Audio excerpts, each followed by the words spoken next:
Hi, everybody, and welcome to the third episode of the Nerd Umbrella and our second half of our Name of the Wind book club cover. And I think since the first episode's gone out, I've been getting millions of emails from everybody asking, what about Denna? What about the Chandrian? What about the seven-word phrases and the coming of threes? And I just say, dear listener, don't worry. We address that in the second part of this book here, and we go into just excruciating detail, and you're gonna love every bit of it. And so, with great pleasure, here's the second and final half of the Name of the Wind book. Enjoy.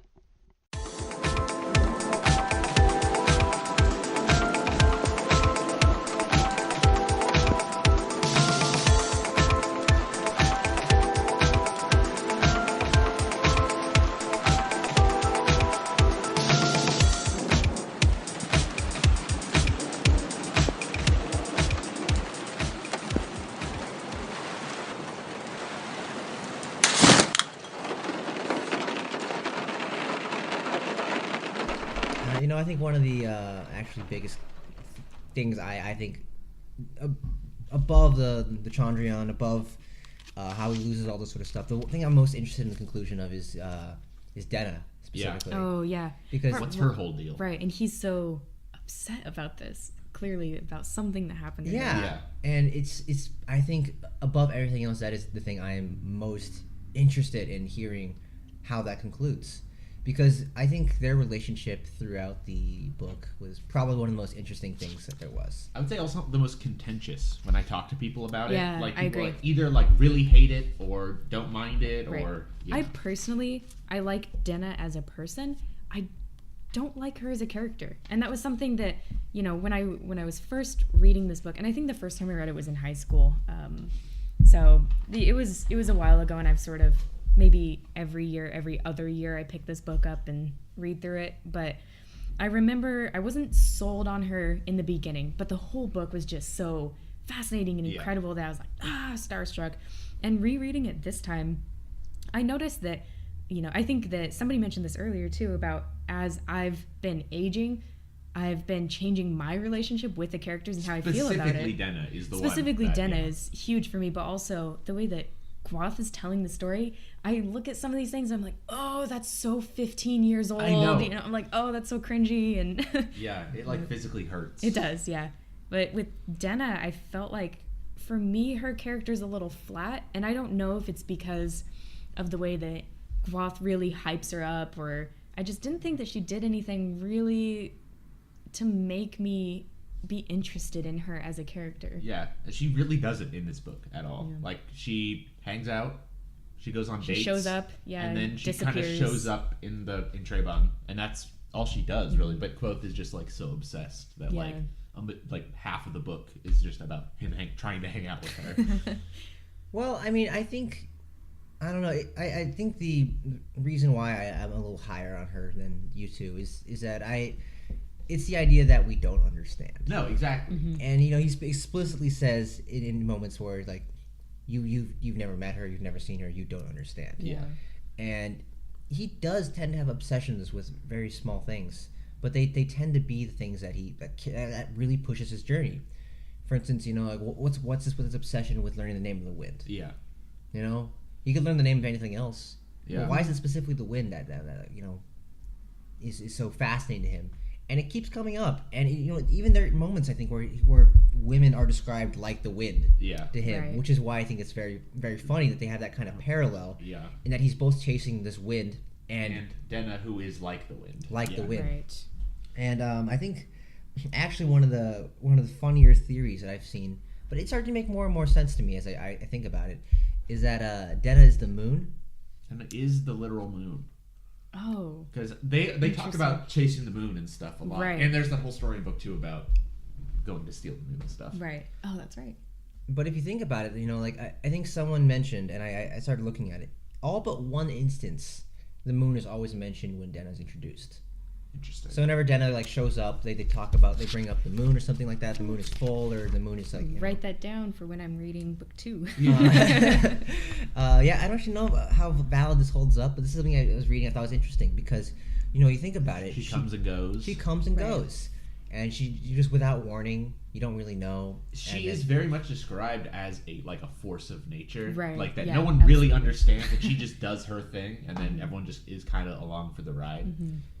Huh. Maybe She I'm- draws people in. Yeah, like the moon. Oh my god, Just like the moon. Yeah, you know, it's like kind of little parallels. A dark-haired girl, very pale skin, and just Yeah. kind of like, just trying to.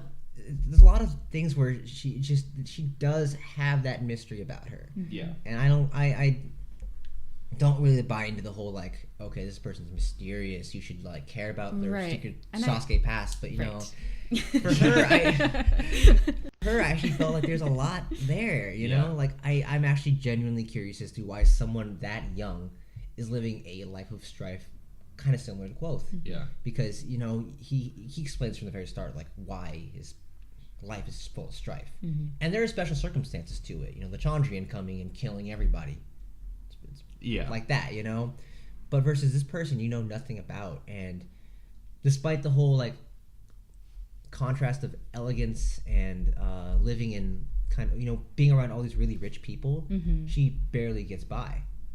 Right. And you know she disappears. Where does she go? So it's, I don't know. And then when she gets that patron, who my theory from the start was that maybe it was actually one of the Chandrian. Yeah. I think And I think that's kind of what you're I'm led led to to- expect. yeah. Huh. So maybe it's not. Maybe that's a red herring kind of thing. I never thought of that. Yeah, but so I think that for me, her character gets more interesting, and I think in the second book I start to get a little bit more sold on her. But I know that's not what we're. Yeah. Well, because she going actually into right does now. things in the second. Yeah, yeah. But I think that it's the same way of that. The information's revealed in the Chandrian in that you're drip fed like little details. Right. So you get every once in a while you get a little nugget of like, Right. oh, this is how this kind of and works. it seems like anytime that Quoth finds out more information about them, Yeah. Denna is around. Yeah. And she's part of she's that she's story. in it somehow. Right. We just don't know that how it is all connected Yeah. fully yet. I think that she knows more. I think that Oh, she. yeah. I wonder if maybe she will be the one who sort of unravels that whole mystery. Like if she says something careless and he's like, "Are you kidding me? I've been looking for this This for her- yeah. years and years." And I don't know. Maybe it's the storytelling itself. Because like the reason why I think I really bought into her is because she clearly is something special to everyone who runs into her Yeah. for some reason. You know. Yeah. And she's involved with the Chandrian. Like she is part of the bigger story. Yeah. But like pretty much everyone who's encountered her has some sort of odd infatuation with her, except for like I guess Simone and Willem for some reason. You know, they're oddly. they're like, "She's cruel," you know. Yeah. Yeah, and he agreed with that. Right. Which I I really agree liked. too. Yeah. And I think you know, it goes back to me saying like, you know, we don't understand because we've never seen or met this person, and I don't understand what the obsession is. But I think the way he says it, like, I've told stories in the past, painted pictures with words, told hard lies and harder truths. Once I sent colors to a blind man. 7 hours I played, but at the end he said he saw them, green and red and gold. That, I think, was easier than this. Trying to make you understand her with nothing more than words. You have never seen her, never heard her voice, you cannot know. Yeah. You know? And so it's hard for me to, like, really say, like, I can understand this character when Yeah. apparently there's something in person that's just so amazing about them. Mm-hmm. You know, maybe I said I'm just buying into what they want me to think, but I just thought I love that mystery in that I don't see what he can see in this person. All right, maybe you've sold me on it. I don't know. I think that I'm sort of holding out for book 3 really to see where her character arc is going. Yeah. Because for me right now, it does seem a little aimless, where maybe I can't see what the point is of her character except to be his love interest for the book. You Yeah. know, I mean, is she though? I don't know. He's got an infatuation with her, and I had to remind myself several times that they are not in a relationship. No, but Definitely. she clearly cares about him, and he clearly cares about her, and I don't know if it's going to be like that tragic, oh, we will never be together kind of thing, but I think that even if they're not officially together, that is his love interest throughout the book, and he's obsessed with her. I don't know if it has to be in that sense though, you know, because like I think some of the magic comes in the fact that he's like the only person who does not treat her like that. In the sense of like, but he's doing that on purpose. Right. It's not If that he he's could, if he could treat her the other way and get away he's with it, afraid. he would 100% yeah, do it. he's like, I see, you know, I think the phrase that he uses that I always loved was, men dash themselves against Denna the way that ships do against a rock. Yeah, it's just like, yeah. And so I think that he's afraid of just doing that and then having her cast him off because he's just like everyone else. And I think the point of Kwok's character overall is that he thinks he's different from everyone else. He thinks he's special, and in a lot of ways he is. And so I think that that's why he's holding back and trying to play things differently, you know, and instead of just doing what everybody else is doing. But I think that she will, you know, and we see in modern day Kwok, when he's talking about her, that he's not over her, and she's the only woman that he really talks about. He doesn't say Mola was so curvy and beautiful, and I was instantly, you know, he mentions that he has sexual attraction to multiple women, but that's all he says. Oh yeah, and I slept with this woman, and that was kind of it. He moves on, and she's the only one that Denna, you know, that he really delves into and is obsessed with in a lot of ways. I mean, I think it goes along to saying that's one of his big flaws is his ability to deal with women. Specifically, I think, you know, not just Denna, I think in general. Everyone in general. I mean, I don't blame him. He's like I said, he's 14, he's 15, he doesn't know what he's doing. But I think it's kind of interesting that's, I think, one of the bigger flaws he has right now, on top of his stubborn hard-headedness, you know, and it's something they do address at some point, you know, that they talk about his inability to work with women, how he gets better at it, and stuff like that. But I'm also kind of curious as to, like, where everything else is going. Because I think these side characters like Mola and Fela actually really lend a lot to it. Despite just literally being a side character, they have a definite impact into what he does. And, like, it's kind of funny you mentioned that, like, Denna doesn't really do a lot in this book. But when you really think about it, a lot of the side characters don't either. You know? For instance, one of my favorite characters, Ari. Ari. I don't know. Yeah. Sure. But, you know, she doesn't really do a whole lot. She helps him, like, discover the Under Thing, which is really big, of course. Yeah. Find a way into the library. But, like, as a character, you know, like, she's just kind of eccentric. She's unique. Just there. And, you know, he just talks to her most of the time. And I think just the kind of conversations he has with people is really what, for me, brought out a lot of different parts of him, I think. Yeah. Yeah, we learn a lot about him through other characters. Yeah.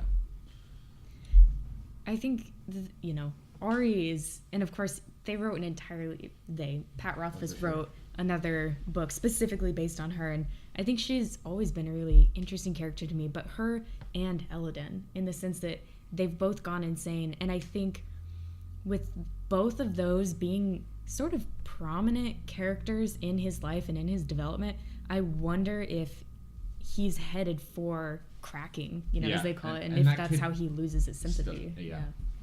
That could be. Because they talk about it so often, and he's, you know, instead of pitying either of those characters, it seems like he's really just like okay with it and along for the ride, and he supports their lifestyle, you know, and I think that's going, I want it to be something more. Yeah. I don't know if it will be or not, but I want that to contribute somehow to his future and how he feels when he loses his magic. Yeah, it's interesting to see where he ends up with that kind of situation. And I mean, I think I personally loved Elodin just because of the eccentricity of him. He's my favorite character. He's your favorite character. Cool. I want to point out one of my favorite points of it, and I think this is like one of the areas I like really just love, both the writing and the character itself. And it's where they're just walking along the marble floor. You know, Elodin and Quoth, they're just walking and talking, right? But for some reason, they have to, like, really enunciate the way Elodin's walking. Yeah. So, like, Elodin didn't look at me. It's like, step, step, step, step. You're trying to get me to answer questions you're not asking. Slide. It's not going to work. You're trying to trick me into asking questions, I pointed out. It seems only fair. Step, step, step, slide. And, like, throughout this whole conversation, it just talking about, you know, it just brings up points like, oh, this is how he's stepping. And it's just like, step, step, slide, step, step, and it's like... Can you imagine trying to keep up with him and gosh. just, like, walking behind him? Yeah, and I love that, you know, eccentricity of him, because it's like... It's funny because he's the one who has most of the answers that he's looking for. You know, he knows how to, you know, the naming stuff, And I wouldn't put it past him to actually know a decent amount about Chandrian too, actually. Yeah. And he admits that there is some sort of secret behind the door of stone, you know. Yeah. Mm-hmm. Oh yeah. I would love to talk about that more at some point Yeah. because that's really Let's do it now. fascinating. I like totally Okay. forgot about that. So I was thinking about this when you were talking about Fela and the side characters and sort of like what they contribute to the story. I think that in this book, and again, not so much in the second one, they don't play a specific role other than giving Quoth the skills that he needs to advance. Yeah. But a really popular theory that I've heard for a long time is that Fela, who knows the name of Stone, Ooh, is gonna will be the one to important. open the door in some way. And so I thought it was, you know, Quoth obviously wants to know. He's so curious. He's like, what is behind the stone doors? And Eladin goes, he laughs and he goes, you immediately want to know that after being raised to Raylar, but in respect for your position, I will admit that it exists. Yeah. And he says that's something that he spent forever trying to figure out also. And so I don't know if it'll just end up being, I want it to just open and there's some like stupid pun written on a piece of paper. So Right, like yeah. that's all it is. But I think that he keeps coming back to it, especially as he's exploring the archives. And I think that in one of the legends, I could be wrong in remembering this, but I think that it's mentioned in one of those legends about Haliax and Yeah. is it Lamray? Landry. Yeah. Landry, yeah. Landry, yeah. Yeah. And the third book is called Doors of Stone. So Yeah. Oh, is it really? yeah. Is I it didn't know that. official now that it's that? I knew it was. Expected. I would have to look that Okay. up, but I mean, it's obviously It's not expected that announced. it's the Doors of Stone. Store- It's going to be book 3. Yeah. The Door of Stone. Interesting. I think, oh man, I really appreciated just like those little things that kind of interact with him and how he like thinks about it or wants to try and tackle them. You know, because it seems unconventional in a sense. Because a lot of the situations, like he's banned from the library, so he tries to find a way to sneak in there. Mm-hmm. Yeah. You know? Instead of just, and Lauren even tells him, if you're just patient, Just chill. eventually, you've been here for less than a full year, eventually you will be let back in, and he just can't wait. He's determined to find another way through the under thing. And he's willing to use that information to help him out on his journey. He's willing to sell it to Debbie. Debbie. Yeah. Another really, I think it might be She's an really interesting character Yeah. who's Yeah. like I really liked her. She was one of my favorites, she had actually. very small Yeah. interactions. Yeah. But when they did interact, it was very unique and very different, which I think it's kind of cool that every character is like fully fleshed out and has their own like life and mystery about them. Yeah. And it They're- seems like she might be the only person who like has the same skill that he does. Because he's so smart, he's so special, but she sort of matches him in wit and in her skill with sympathy. I think she breaks her mind into 3 pieces also at one point. Yeah. Yeah, I just another one of the side characters. I think he brings out a really different point of him. Mm-hmm. I think he does a lot of bargaining with her. He does a lot of you see a lot of the desperate side of him when he interacts with her. And it's kind of a big contrast when you see him interact with people. Fela, for instance, someone who he has like no interest in, aside from just being a person, right? Mm-hmm. Versus the way he interacts, with Denna again. It's just totally different. And he talks about his thought processes in his mind, and it just is so very different, which I think is kind of cool to see the way he views each and every side character he interacts with and how they, as I said earlier, bring out different parts of him. I did actually want to bring up one thing I was looking for a while ago, so I'm going to be back on how I was talking about how he was being drawn along with the wind and the moon. Wind and women, sorry. Yeah. This was the discussion where you're talking about like what flower they would be. I was gonna say that it's the Celis flower, which only opens at night. Not just that one though. The one that she describes him as. All right. Because she describes him as a willow blossom. I don't know if you remember this. Yeah. So on one hand, it says, you strong, deep-rooted, and hidden. You move easily when the storm comes, but never farther than you wish. But specifically after that, after he's like, oh, don't flatter me, blah blah blah. Beyond all other trees, she said with a curl of a smile on her elegant mouth, the willow moves the wind's desire. Yeah, and you're just like, well. Yeah. That's really funny. I was looking for that one for quite a while because I just remember that being like, I loved the So I hate the situations where it's just full on. I like dialogue a lot, but when it's just like supposed to be intimate dialogue for extended periods of time. Anyone who I've talked to about the Hunger Games knows that I hate the scenes where like they're in the cave and they just have to like just talk nonstop.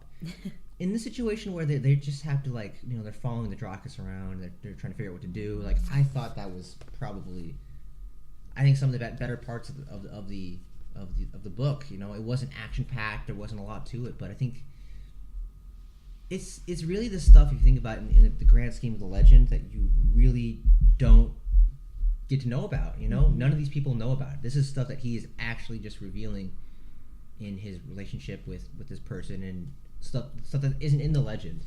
So I mean that's just like stuff I really came there for, and stuff that I thought was kind of cool to see. I mean, especially like she gets drugged up on that the resin, dinner resin. Dinner resin. Dinner, yeah.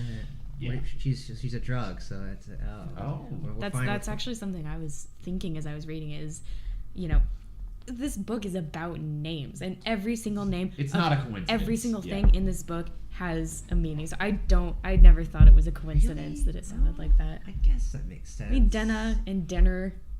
But I mean, she has so many names. But too. it's the name she chose to be for him, right? Specifically, yeah. And she's like, and they even comment on Diane like, or that the name that those other names don't fit.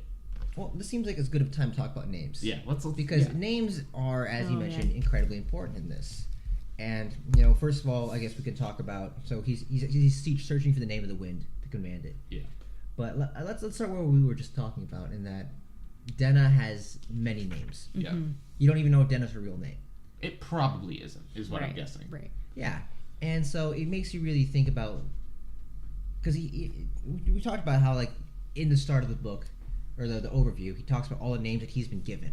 Yeah. Why they're so important and why it matters. And so, I mean, what do you really see in all these different names for Denna? Do you? One thing I'm hoping is it's not the cliche like on their deathbed. It's like, my real name is Sally. It's Mary Sue. Yes, some terrible name. That would be hilarious, but also would make me very angry. But it's a place in the fact that you don't understand her. Quoth doesn't understand her. We don't understand her, and so not knowing her actual name is a big tip off. Like both changing his name anytime to Coat in the end. We don't know how it happened there, but that obviously affects the central character, and she changes her name so often that it's like it could have a weird effect on her, or I don't know. I had written it down in a different notebook, I think, but later, way at the very end, in a completely unrelated scene, they mentioned something about blah blah blah Coat, and just Rothfuss keeps going, and they don't explain it. It means disaster in the phrase. Oh, does it? Yeah, I remember this part. Yeah, because it's like they say it's in a different language, but Coat is the last word, and the last word in the phrase that he was translating was disaster, and so so that's what it means. And it sounds kind of like both also. Well, I was looking at it like literally, like when I was reading like Coat, he removed the V and the H. Yeah. Like does that? No, exactly. What kind of meaning does that have? And like I don't know if there's actually a meaning in those letters, but like No, but I think it is. He chose Coat because it sounds like both, but also it means this. It has this meaning in another language. Did he choose the name though? Is another question. Well, I think he said that he did. I think he chose it for himself. Yeah. Okay, because he talks about how most of the gate names he's been given, were someone else. Bought and paid, specifically how he says. But he even does that. Oh my gosh! Now I want to read the second one and talk about that more, because he does that with the sword that he gets also, where it has a name, and everybody gets very angry that he changes the name slightly to Caesara, or however you pronounce it. Exactly. So But he feels like that's the right name. Right. But everyone else thinks it's a different. And maybe that's how he feels about his own name. Yeah.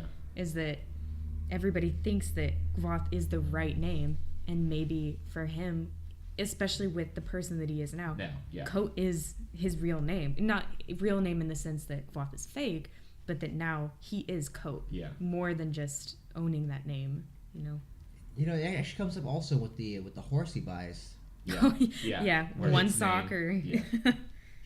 he messes up naming it, and then He it tries actually to name it comes first true. night. Yeah. And that kind of goes to show the kind of, I guess, eccentricity of Eldon, in that, like, it's true, you know? Yeah. Names mean something, and it's kind of funny that he messes it up, but maybe it was actually the true name all along. He just misunderstood the meaning of And it. it was funny that the horse like reacted when he named it, and it was like, "Oh, this is your name, okay, like makes sense." And then that actually. And then he gave Ari her name also, and Elladan comments on that, and it's. I think we're led to understand that it's significant. However, he named her, because I think he tries to describe why he gave her that name, and he's not able to. And Eldon's like, "Yeah, that's a good name." I mean, it also happens with the Chandrian specifically. You know, he comes up when you name him. And his power. father was Singing the songs. specifically trying to collect their names. And there's that whole dialogue with Ben where he's saying that we're pretty sure that we understand all of the signs and we're sort of attributing them to the different ones, but nobody knows what their names are, other than probably Haliax, which comes up in a completely, with Scarpy in a totally On the different side of the world. Yeah, exactly. Which is interesting that he's still alive and, like, doing fine. Yeah. Despite the fact that he knows the name. Yeah. Maybe he doesn't connect Maybe it. because but, he like, hasn't said it. No, you can know the Like name, but you just Voldemort. can't say it. Yeah. Yeah. No, but it sounds a lot Probably like that. similar, yeah. He does say Halifax, doesn't he? Yeah, but you can say it. They mentioned Ben mentions that you can say it like once or twice and it's fine. But if you like repeat it a bunch of times, it's like the signal gets stronger. And that's like Beetlejuice. I think I think a lot of fantasy series tend to do this, but in Wheel of Time, that's also another thing that's like bringing the Dark One's eye on you or something, or even thinking of a different series. But I think it's just a common thing across fantasy series that if you say the name of your main antagonist, then It'll show up. it brings work. their bad luck on you. I think that's. And I guess this isn't quite dealing with names, but it kind of came up, and I was thinking about it. Like, isn't it mentioned several times as multiple Chandrian? Yes. What do Well, you there's mean? a theory. The theory, okay. What do you mean multiple? Like, don't they talk about how there's like 7 or like? Well, there are definitely 7 because Shand means 7 or in the world. or Right. whatever. Well, that was, Yeah. again, we don't know. It's No, like what's so crazy about there it. are 7. I believe that there are 7. Aren't there 7 at the beginning of the book where they He kill sees the 7 parents? figures. So if they all were, I That's thought that. that was only that's one, flesh. yeah, and there's just 6 people he brings along with him, sort of thing. But I mean, I guess No. so one of them was Cinder, right? Cinder, Cinder. Who Those is the only 2 we definitely know. He's definitely a Chandrian, Chandrian yeah. because the fire turns blue when he's around. Right. And he's got. Are you sure that he's- wasn't because of just because the shotgun, the first one was around? No, Haliax wasn't there. This gets a little into book thought he 2. was. Oh, In book 2, when he's doing the like finding in the forest, It- Haliax isn't there. it's been just it's been a okay. while. Cinder's just since I- running the mercenary. Right. That's right. Yeah.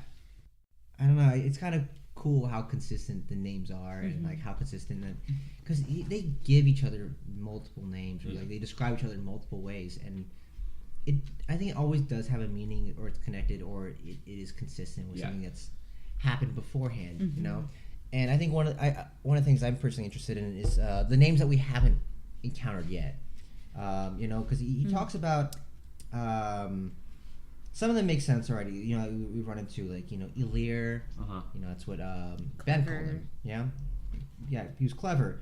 Then there's situations where like he's the flame because of his hair. Dulator, which we still he says that in the very beginning, there's something like my first lover called me Dulator because she liked the sound of it. Oh, but yeah, he's yeah. never actually been called that I've read. I think. I think Florian made a call on that. Okay. That's what I thought as Shadakar well. Yeah. is another one.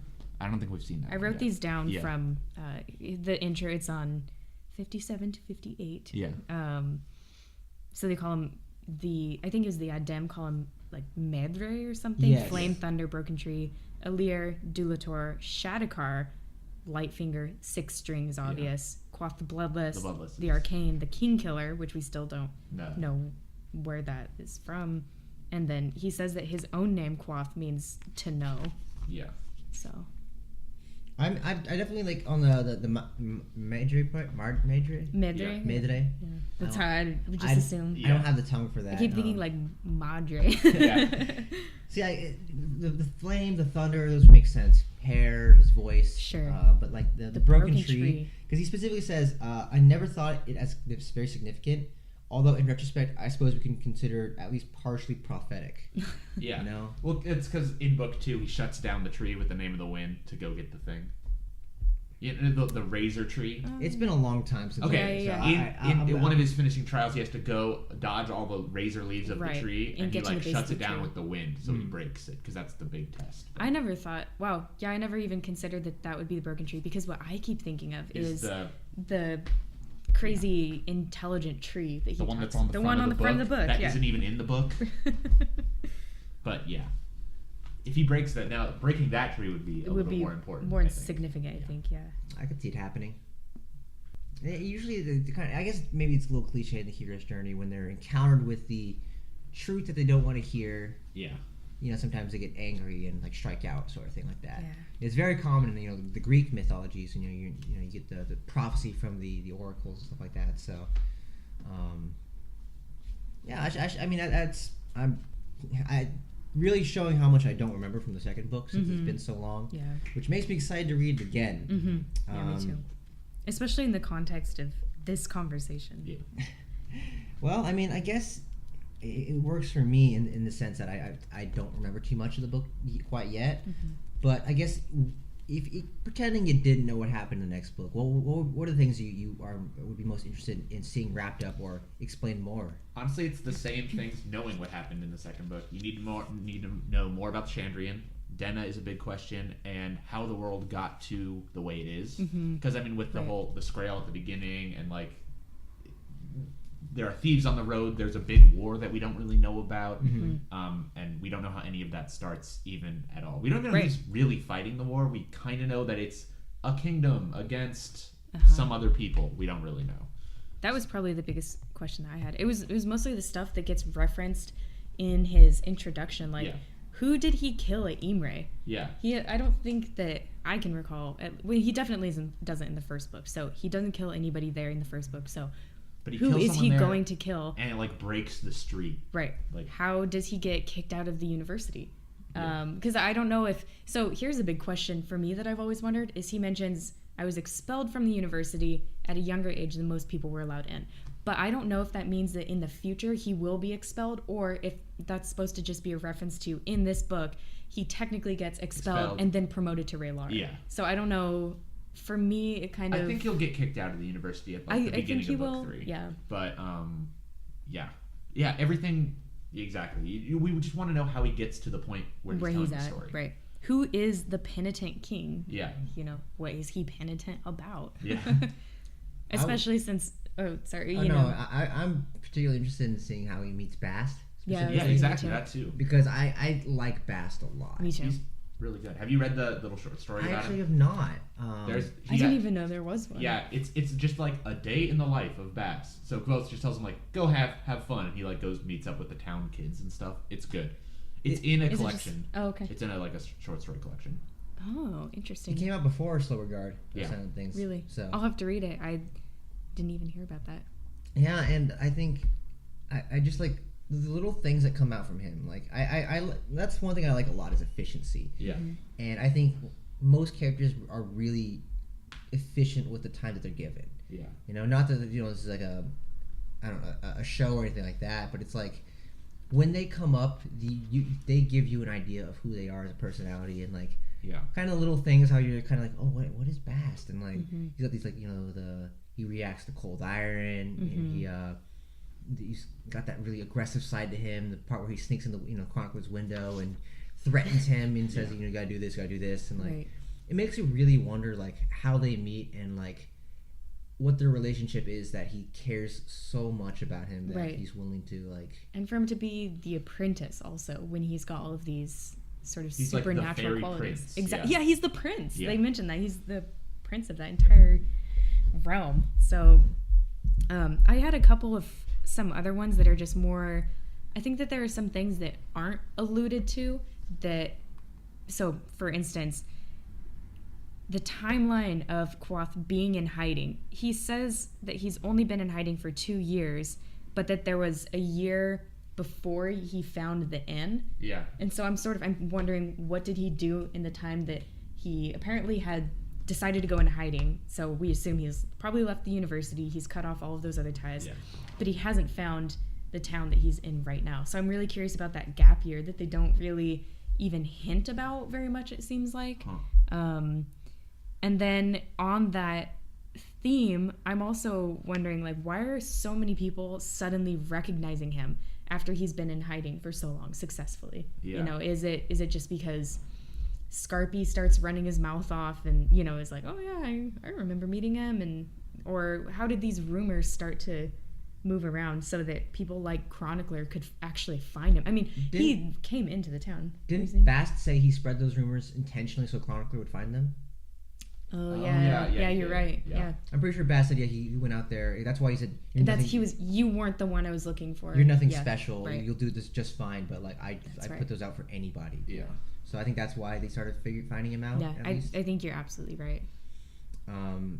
Yeah, I guess we've been talking a lot of praise about this book, and for very good reason. You know, it's a book that all three of us love a lot. Mm-hmm.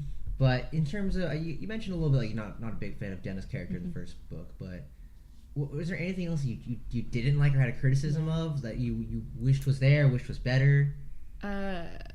For me, I think, you know, as a musician, from my perspective, I didn't like the musical references in this book. I didn't like the way that Quoth treated music. Like, oh, music is a mistress, and oh, if you're not a musician, you don't understand what it's like to play another man's lute, and all of that. And I was just like, oh, shut up. Like, that's, for me, it just seemed like, in one sense, it contributes so well to the feeling, the tone of the story of being this sort of, like I said before, a ballad or some sort of, you know, a poem that I feel like I'm reading, because the writing style is so, it flows and it has a rhythm.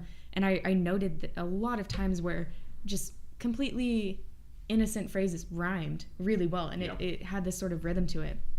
And so I appreciate very much the musical aspect of it, but I think that there were a lot of times where Roth would talk about music and I just couldn't stand it. And so I think that was, it seemed a little heavy-handed to me. And I don't know if that was intentional to be a part of his character, or if it was Rothfuss just trying a little too hard to stand out from the rest of the fantasy crowd with this huge theme of music. Going into hard debt for the lute. Right, exactly. Yeah. The lute does come up a lot. Yeah. And I guess I just felt like a lot of the time the music didn't serve, and feel free to please point out other references to contradict me, but to me it felt like the music didn't serve like a specific purpose in here, other than he's a very good musician and he uses it to accomplish a bunch of other things. But it seems like his musical talent is really focused on, even though it's not a huge part of the myths or the person that he turns into becoming, you know? I feel like but that was the music. His music was the big way he coped through his parents, right? And I feel like it's like kind of his safe space. Like he just goes back to the music whenever he practices a lot, and he obviously cares a lot about it. It starts to provide for his welfare. Like he gets the job in the inn and stuff, and gets his pipes. So I think it's important to him. Like I wouldn't say it's just like tacked on. It doesn't quite feel tacked on to me. But I know what you're saying, though. Yeah. I actually personally believe music is the highest of things for him. Higher than his mission, higher than Denna, higher than anything else. I think music is his first and only love. Mm-hmm. So, I mean, not only, but like it's his first love. It's very important to him. Yeah, absolutely. But I guess it doesn't really seem clear to me if there is a why that is. If it's just, you know, he loved, it's a symbol of his past, you know, and being a part of the troupe and being a roux, and I guess maybe that's just all there is to it. But I was it started to grate on me when it kept coming up as a major theme, I guess, and that would probably be my only big criticism of it, is that I thought there was a little too much emphasis on that for me, and when I was curious about the magic or about the university or about other things. Yeah, that would be pretty much my only criticism, or one of my only criticisms of it, is I just want to know more information, and that's also why the book is good, because it keeps you reading to like learn through all that stuff. Maybe just the third book isn't out yet, but you just want to know more about it, and like you said, I would read a history book about this world, And Yeah. history books are not known to Just be sort of like like they do for Lord of the Rings. Lord of the Rings, exactly. Yeah. Like I would read the Silmarillion of the Yes. Name of the Wind, like 100%. Like Yeah, I would absolutely. be all in. And maybe the fact that there isn't one like adds to the allure of it. Like I could learn about Lord of the Rings if I wanted to, so I don't want to as much. Mm-hmm. And the fact that I can't about this book, but yeah, I don't know. Yeah, that's a really good one actually, because I think that again, you know, coming back to I'm nervous that the third book won't wrap up all of the unknown things that you know, It's gonna hit like I think a couple of the major ones, but there'll be a lot of stuff that we just which bothered me because Aragon problem. yeah, Aragon problem, and honestly for me, Lost. Okay, Oh yeah. I was Lost is the current. Like Lost is the only TV show I was all in on. I watched that every single time, every week. You know, it would come out with a new episode. My dad and I would watch it, or we would actually record it on VHS and watch it later. Like this was old school. We were watching it as it was coming out, but I thought it was a fantastic TV series, unrelated. But at the end of it, there was so much that wasn't wrapped up, and it left me with this sense of like, I was so invested in this series and I had all these theories and was really interested in it, and it just sort of like died, and it ruined my memory. I will never rewatch that show now. You know, you feel like the creators didn't give it as much thought as you did. Right. Like you were more invested into it than the people writing it. Right. And you're like that. But I don't feel like that. Exactly. I don't either. Yeah, I think Rothfuss is super invested in this book, and I think he's really putting his heart and soul into it. It comes across that way. Yeah. But I'm worried that he will try and keep this as a mysterious world and end up not answering a lot of things that people are interested in. Yeah, but I feel like if he does that, he's gonna do it intentionally. Mm-hmm. It's not because he couldn't think of a good answer. It's that you were never gonna know it. You know, I don't know. Yeah, I think for me personally, the only small things I would have liked from the book, I think at the very beginning I would have liked to hear more of the Quoth legends. Right. Yeah. I wanted to hear more Yeah. about what everyone else already knows, saying, you know. right. And I think because I like the ones that they did tell, I thought really put into perspective of like when he actually goes through it, and you're like, okay, so this is how it actually happened, Mm-hmm. versus like, okay, here's a really cool, crazy event, but like, what did people initially know about this sort of thing? I thought would have been really nice. Mm-hmm. So like, for That's a instance, great point. yeah, that's something I would have loved to hear. Like, you know, they're telling some stories at the beginning. I would have loved to hear like maybe some more about him, or maybe some more interwoven in the interludes or something like that. Even just like a quote at the beginning of every chapter saying like, "Quote did this," something like that. You know, like I thought that would have been cool. Or if somebody had found some sort of history book, I don't know, and it's like notable contemporary figures, and he's Yeah. listed with his supposed And I guess the only other thing for me was that I remember encountering this a little bit into the second one as well, but sometimes I've always felt like when maybe it's the Rue in him has brought out the Rue in me, and that when he stays in one place too long, it just starts to feel a little stagnant. I agree. Yeah. You know, you get to the university, it's magical, it's awesome, it's fantastic, but then after a while, you're just kind of like, All right. this is Yeah. just everyday life now. Yeah. And then he goes off to, you know, the city for the Drakus, and then That's exciting. it's yeah. exciting again. And then he moves back, and it's like, all right, we're back here again. I felt the same way with like Absolutely. Tarbean. That's the part for me that drags. He a little didn't have a Yeah. choice in staying there. I understand that. You know, it's supposed to be long and drawn out because that's the way he was feeling. But on the other hand, you know, you can't help but feel like this is starting to get a little like Right. Yep. stagnant. Oh, he's And begging even- again. Great. Right. And even with Felurian later on, Oh, honestly, that's the biggest problem for that me. oh my gosh, how long of the book did that take up? Like at least a third, I I- think. He was Either there half, right? It felt like forever. half. I Oh found my it really gosh. interesting though because you learned so much because he was in such a weird place Right. that I was okay and with that was learning. the only reason why that it was, was like, acceptable, okay with yeah. me. But yeah, other But than no, that, I it was, 100% acknowledge it was that. a little tedious towards the end. Yeah. I mean, it's tough because at least in you know, the city with the university, I forgot the name of it already. Oh, what is it? But is it, you know, It's outside of Imre. You know, but it has a city. The Yeah, name of yeah, the yeah. city. Yeah. But the problem is I you know, I mean, not the problem. The benefit was at least they had all these different characters that, you know, you got somewhat invested in. You know, Willem, Simone, you had Fela, Mola come up every once in a while. The various professors like Kilvin and Right. Eladin really brought you along. You know, Denna would show up every once in a while.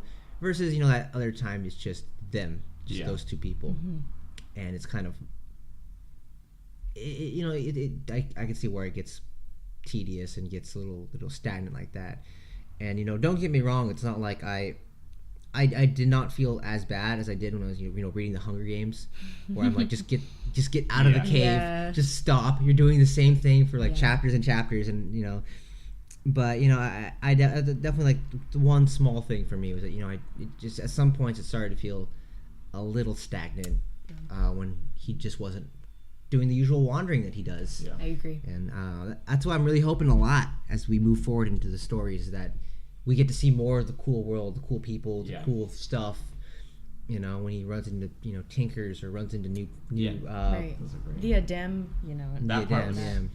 probably the best part of the book. Super cool. Yeah. Well, yeah. I mean, that basically wraps up the things that I was mostly thinking of in terms of all the things I really wanted to cover. We got a lot of the big stuff out of there, Although I know there's some small things that you two have both been gathering in terms of 7-word phrases. Or 7 words to say you love a woman, right? Yeah. To win a woman's heart. And then 3 parts. Silence of 3. Yeah, I was keeping track of how many times 3 came up, in addition to how many times 7 came up. And there were. But we even mentioned it earlier. The wind, whatever you're talking about with the wind in the willow of Denna, when she was saying that was 7 phrases. He says 7 words to Denna all the time. And every time it's important. Every time it's important. Here's one of them, if I can. Looks like I'm destined to be loveless. And she goes, there you go with 7 words again, she said with a smile. You do realize you always do that. Yeah. So. And like the first time he ever meets her is like, I'm just wondering why you're here or whatever. I was just wondering why you're here. Yeah, and that's 7 words. You're just like, it makes you wonder if he's doing it on purpose, though, because after she says, the 7 words is to win a love, win a girl's heart or something like that. I feel like it's half intentional, both. Sometimes does it on purpose because he's trying to be smart, and then the other half of the time it's not. I mean, it's obviously the author wrote it that way, but and even just stuff like it was a silence of 3 parts, and phrases like that are. I think there's something unique to the fact that with a lot of fantasy literature, it seems like the sentences can really drag out because they're being really eloquent and they're trying to connect all of these and have really big meaty phrases. And so I think that with these really short 7-word phrases, it does a really good job of breaking up that rhythm of just huge paragraphs of information. It's short and it's a very beautiful phrase, that comes up so often. It's my favorite because my theory is that the third silence is the third book. So it's never coming. So he's playing the long con. He's playing the long con. It's fucking hilarious. I can respect that as a lover of good puns. Yeah. Silence is Patrick Rothfuss. I definitely wanted to bring that up since I know YouTube spent a decent amount of effort looking into those phrases. While I'm just reading the book and I'm having a good time. So. It's one of those things that I didn't particularly look for, but every time I've read the book, you notice 1 or 2 more. That you're like, oh, this was 7. I didn't even think about it. Right, exactly. I definitely didn't sit there counting phrases, but sometimes I did. Where I was like, is this? Yeah. But they really do stand out to you, and that's really cool. That it's very obvious. And I did have I'd taken pictures of them actually and ended up deleting them, I guess, when I thought I was deleting something else on my phone yesterday. So I don't have all of them written down anymore, but there were a lot of just specifically ones that he would say to Denna a lot were 7 words, and then 7 just comes up a lot. It's an important number, and they even talk about for it. the religion. Chandrian. 7 of them. 7 people did not cross over to Telu, and that's the religious story, and that's of probably course them. Where it comes from. Mm-hmm. Telu had 7 years of traveling. The 7th city was saved. What was the other one I had? Yeah, I mean, it's sort of limitless. Those are obviously important numbers for the universe that exists. And 3, the formally listening, listen 3 times. Listen 3 times, And they even, I think they talk about it in the book, do you think 5 would be a good enough number for this? And he's like, no, bring it either down to 3 or up to 7. And you're like, okay, there you go. I guess I didn't really pull that out as much as, I knew there was 7-word phrases and parts of 3, but I guess I'll get there on my third read through or fourth read Your through. third My read through. When you Wait till you get to your catch up. seventh. Read. Oh, That's okay. the important one, Yeah. I think. Now, I start seeing the book in a whole new. I'm pretty view. sure that if you read it for a seventh time, you have to highlight anything referring to seven, Yeah. and then turn that into a book and read only those words. The secret is that on the seventh read through, it just changes. The book is a different It's book. different. You- It you- turns into book 3. You unlock the third book. Yeah. You know, By reading the first it's book old, 7 it's times. old school video games. He's a big nerd too. So that'd be next level for sure. Yeah. So, did you guys have any specific quotes that you liked a lot that stood out to you? Oh geez, give me a second here. I didn't have a specific quote, but the chapter is so short that it is my favorite chapter. The one where they're walking back drunk from the Aeolian after he wins his thing, and like that it's like a 1-page chapter, but it's like legitimately my favorite part of the entire book. I like often go back and just read that part and then put the book back down. I think one of my favorites that has always stood out to me is he's in Tarbian, and he says, but for most practical purposes, Tarbian had 2 pieces, waterside and hillside. Waterside is where people are poor. That makes them beggars, thieves, and whores. Hillside is where people are rich. That makes them solicitors, politicians, and courtesans. Yeah. That's a good... And it's just like a lot of moments like that where you're just like, oh, that's really funny. Right. It's a lot of. I brought up a few of the ones I already wanted to bring up, but it's like the language sometimes I think is really fun. I keep going back to Denna stuff, but like I loved his conversations he had with Diok, I think. Yeah. I think that's how you pronounce his name, because he's got like a lot. He talks a lot about women with him, and specifically Denna, and I think it was like that was like beer dulls in memory, brand sets it on fire, but wine is the best for sore hearts yearning. Yeah. I can't remember the rest of it. I like that one a lot. And there was also, I mean, as mentioned earlier, this is the one I thought was about Denna, but there's no fickleness in flight like that of wind or a woman's fancy. I meant it to be amusing, but it came out bitter. Yeah. Do you have any guess as to why? Yeah.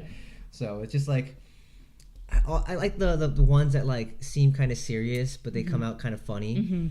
Very witty. There's the other one that's where he I'm to be whipped and led into the Arcanum. Yeah. Yeah. That was a good line. I don't know whether to buy you a beer or say I'm sorry. Like stuff like that. I love the little like the wit. The wit is what really brought me back into some of the engagement. So I think the first time that this saying is mentioned is in the first book. I'm gonna butcher it, but it's there are 3 things all wise men fear. What is it? The sea. The sea at night. It has something to do with the moon. It's a sea and storm, a night with no moon. Yeah, night with no moon. And the anger of a gentleman. Yeah. Yeah. Yep. Night with no moon. I love that. I think that also, it's just a beautiful saying overall. I think it's very, just so well put. But I think that it has a lot of implications for the book in general, and especially if there is this connection of Denna being the moon that you guys mentioned. I think that would be, a night with no moon is obviously for Quoth, his life right now is a life without Denna, and I don't know if the reason why he's broken is because of losing her in whatever way that happened, but it's definitely worse off without her. So Yeah, well, I think that covers just honestly way more than I thought we would. Like, we went in there, that's for sure. that was good. And after we finish this, I know I'm gonna have those moments. I'm like, oh god, I wish I brought this up. Absolutely. Like I've got pages of notes that But I could talk for days. Have some extra notes somewhere, But I mean, I love doing this. It's probably gonna be one of our longer ones for sure. I might even break it up into 2. Yeah, that's fair. probably a good idea. Probably It's like 2 hours long. Probably a solid idea. But I definitely would. I mean, especially since it's been a while for me, I definitely want to tackle Wise Man's Fear. If, especially the 2 of you are up to it. Absolutely. And I think we definitely should. I like the book club a lot. Yeah. And I think especially for me personally, having a much smaller literature pool than both of you do, I think it'd be awesome just to like maybe in the future we pick a book for a month. I would love that. We could also not pick books that are like 1,000 pages long. 3,000 pages long. I'm thinking the first 10 books of the Wheel of Time would be a good start. In a month? Yeah. In a month. Have you ever heard of War and Peace? Yeah. That's what I was thinking. No, you know? me and Shelby were talking about doing the Brandon Sanderson Stormlights. I would love to. But again, they're 1,000 They're pages. very long. Yeah. Well, what if we did something shorter like Brandon Sanderson did? I think we were talking last night. Yeah, Elantris. That's a good That one. was very good. And that's a different. Sorry, it's a different magic again, like we were talking about. Yeah, and if we want to do longer books, we can. Just like exactly. we'll figure it out. Yeah, But I think it's something I'd like to definitely do more in the future. Bring some more guests on, especially if Shelby wants to join us, or if some other people who've read more interesting books than we have, or of different genres. I'd love to be a part of that. Yeah. So, I definitely would love to take this opportunity to force more of my friends to read Dragonlance because I think I only read the first 3. It depends if you read the short stories, because 3 short of them make one big one. No, I read like summer and winter and the seasons. Oh, autumn. I read those ones. Okay, yeah. So the first big arc. Yeah, that's okay. what I read. Yeah, I love those books. So those are my childhood right there. I'd be kind of interested to dive back into Aragon. Yeah. And sort of revisit it in my adult life. You can read that one really fast. That's too. so. I never read the 4th quickly. book. I did so quickly, and I don't remember any of it. I might as well have just not read it. I don't remember. All I know is that I waited too long, and I was at the point where he came out with it years after the rest of them. I would have to read all 3 of them again. I didn't want to do that. Yeah. Plus, I also heard nobody died. I don't know if that's true. Maybe one person. One person dies. When you're having an all-out war, you can't do that. Like, come on. Like, I get that it's fantasy and you can do what you want, but you can't do that. But they're dragons. Yeah, I guess. But that's why maybe I should finish that at some point. Yeah. But I guess on the note of wanting to read next, like, what are you going to read next in the meantime before we tackle Wise Man's Fear? I'm actually taking a brief interlude of fantasy books right now, and I'm reading the Book of Joy, which was Who's it by? It's written by the Dalai Lama and the Archbishop Tutu. Oh. So they didn't write it themselves. Somebody wrote it for them, but they met up together for the Dalai Lama's birthday, and they discussed. It's so sweet, and they go, happiness is a 3-layered cake, and it's wholesome, but it's if you're into this kind of thing, it's not corny, like here's how to be happy. They just actually discuss like leading research by neuroscientists on why we feel happy and why we feel sad and what leads to anger and how you can control those emotions. So I like it a lot more than I was expecting, and I'm already halfway through it, so I have to finish that now. How about you? Right now I'm reading a book about basketball. It's called Basketball and Other Things. It's by Shea Serrano, and it's like a bunch about the history of basketball and stuff, and I'm kind of becoming a bigger basketball fan as time goes on, so it's really interesting to like hear about all these stories of just like kind of almost myths about old players and stuff, and that is really interesting to me. So is it more of a just history type of thing, or is it the way it's set up story? Is each chapter is a question, like who was the best of this, or like what did, and they're often very funny, and like they talk a lot about fictional basketball players too. Like there's a chapter of like, what's the best fictional basketball player. Air Bud ranks 27. But so it's like that, and it's really funny, but you also get a lot of actual basketball knowledge as you go along and stuff. Cool. So what's that called again? It's called Basketball and Other Things. By who's that by? Shea Serrano. Okay, I've never heard of that, but now Yeah. I'm into that. It's- So Yeah. that's kind of funny because I guess all 3 of us, despite just doing a podcast on a fantasy novel, are not reading fantasy right now. Yeah. Right. I'm currently reading a book called The Design of Everyday Things. Oh, I've been meaning to. It's on my list. Yeah, it's by Don Norman, and it's kind of like the design Bible in a sense. Yeah, in that, I've been trying to buy it actually. Really? Yeah, and it just can't find it anywhere. Make sure you get the 2nd edition because there's actually a drastic difference between the first and the second Huh. one. 50 years actually. Wow. And Okay. it's meant, I think, and it's meant to be a like I don't think it's actually 50 years, like 20 or something like that. But sure.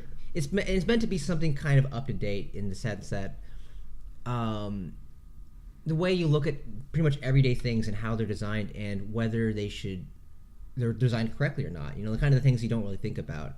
So there's talking about how all the times you're in a new hotel and you struggle with the shower. Yeah. Or, you see a door, you don't know whether to push or pull it. And they talk about how that's the designer's fault for not explicitly showing it. And they kind of break down the psychology of it, the science of it, like here's the indicators, here's the mappings, here's things that you should keep in mind if you're designing for multiple places in different countries and stuff like that. And I think it's really cool for me, especially kind of going into a more viewer perspective kind of field in reporting. So, And what was the name of that again? The Design of Everyday Things by Don Norman, and definitely recommend that. But I, as much as I love the book and as fun as it is to read, reading Name of the Wind again has got me itching to read some more fantasy. The third Stormlight Yeah. comes out. Yeah, in I saw 2 that. weeks. 2 weeks. Yeah. Ooh, do I have to start rereading now? I might just reread the second one. The second one. But anyway, Yeah. Well, I guess we might have to do one for that one too. I mean, those are long books. They're really those long, are yeah. long. And but- it's been so long that I would have to Really read reread them. them Yeah. rather than synopsis them. I've read them a couple of times, but I guess we better do Stormlight at some point then, right? So Eventually. I guess we'll come up with a schedule, figure out what book we're going to read at what point, and maybe this time we'll follow our deadlines. Hey. it's all right. We got it. Two done. of us at least started new jobs this month, Yeah. so. And I finished the book, so what are your excuses? No. This was actually kind of the reason we were going to do this. Is it was the 10th anniversary of the book coming out was in October. So That's right. that's crazy. like 20 days ago. yeah, but still, but like Hey. that's. We're still in the month. Yeah, it's not we're- November. We did it. Oh yeah, but I mean, by the time this gets released, it will be way past what we were aiming for. But that's all right. That's all right. You know, we're still Just let it be known. Yeah. Right now it's October. early development. 2017. Yeah. Let me just clarify that now when it comes out in 2019. After We'll wait to release this alongside the third book. Yeah, They'll- really pull it. Really, hold on. they'll to be that. on the 5th book at this point. Yeah. Like, oh, here's the review for the first one. You know, long awaited. But actually, this, you know, this is always fun, and we're definitely excited to get the Nerd Umbrella rolling. Yeah. You know, we got some logos really getting developed. We're really excited with the way they look. Figure out some music. Yeah, oh god. No, we'll talk about it after. This is the time I wish I had a Mac because I need GarageBand for Oh, this yeah. sort of stuff. I've been using some Windows freeware for this, and it's awful. Garbage. It is awful. I'm also not talented at it at all. Yeah. So, but Peter's been doing a great job with the editing. He's also set up some social media for us if you want Yeah. to follow us. I'm not even following it. I think the only people who are following it are me and Reach and Ryan. Okay, well we gotta go back Yeah. into the good recording start. and edit Ray out of everything. Yeah. because, not a real Follow not a us. real fan of us. So, but yeah, what are those at? It's just at the Nerd Umbrella on Twitter. The And Nerd that's- Umbrella? Yeah, that's the only one I have set up so far. All right, well we'll hopefully set up a Facebook page as Yep. well pretty soon, and Once we get that to iTunes, because we're going to do it. yeah, and we'll have a Instagram, a Snapchat, I don't know. an AOL, Google Plus. That Can't one's forget shut Google down. Plus. Is it shut down? AOL's shutting down this December 12th or something. That's a true tragedy. True tragedy. We'll have to AOL a look back. Yeah.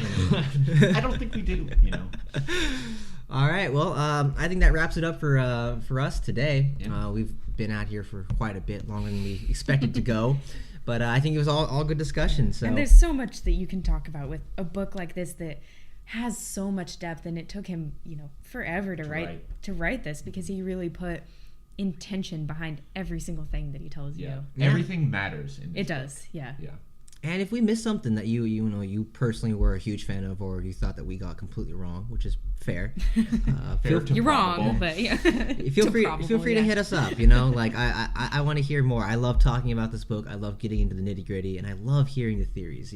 So just feel free to start that discussion because I love to talk about this. Yeah. So wrapping up. My name is Stone, My name is Ray. And I'm Peter. and thanks for listening to the Nerd Umbrella. All right, we did it.